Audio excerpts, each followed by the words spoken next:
Bonjour à tous, soyez bienvenus sur Mortal Kombat Universe, vidéo sur l'univers des personnages et le lore de l'univers de Mortal Kombat.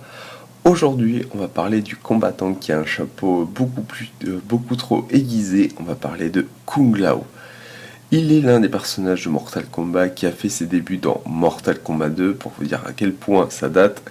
À propos de Kung Lao, il est un ancien moine Shaolin, il est membre de la société du Lotus Blanc, il se détient dans l'ombre de son grand ancêtre, le grand Kung Lao, mais contrairement à son grand ancêtre, il n'a aucun désir d'être champion et préférerait vivre une vie de paix. Cependant, cela a été repris dans Mortal Kombat 11, où Lao est maintenant désireux de prouver qu'il est légal à Liu Kang. Est également montré étant très vaniteux et immature, bien que ses traits masquent d'un complexe d'insécurité et d'infériorité profondément enraciné vis-à-vis de Liu Kang.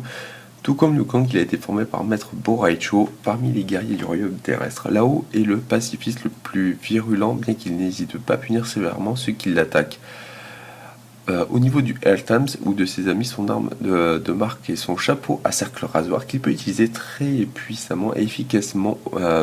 Son arme et son chapeau à cercle de rasoir qu'il peut utiliser efficacement au combat. Beaucoup de ses décès impliquent l'utilisation de son chapeau dans une certaine mesure.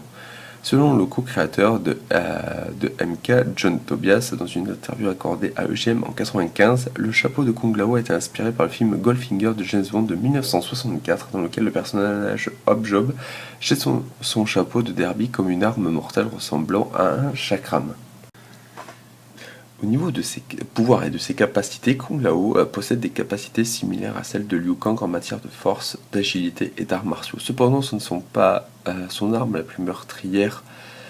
Ce n'est pas son arme la plus meurtrière. L'arme préférée de Lao est le chapeau tranchant qu'il porte tout le temps. Le chapeau est généralement utilisé pour utiliser des coups mortels et amputant principalement dans la décapitation. Lao semble avoir un contrôle absolu sur le chapeau car il est capable de lancer alors qu'il se déplace dans des directions circulaires au lieu de tout droit. Le chapeau semble également avoir des propriétés surnaturelles de sorte à ce que peu importe jusqu'où il se lance, où il finira, le chapeau se matérialise toujours à la tête de Lao comme un boomerang instantané. Il semble également avoir un certain degré de téléportation.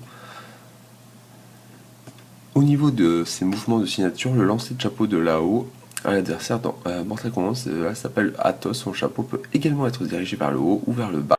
Il peut tout aussi se téléporter. Là-haut peut réapparaître derrière son adversaire où il pourrait être poursuivi par plusieurs mouvements. On le voit dans Mortal Kombat 11 et Mortal Kombat 10. Le téléporte. Et voilà de ce qu'on pourrait dire de ce cher Kung Lao. J'espère que cette vidéo vous aura plu. Je vous invite à liker, partager, à vous abonner si ça vous a plu. Je vous dis à très vite pour de prochaines vidéos sur le Mortal Kombat Universe et à bientôt pour de prochaines vidéos. Ciao!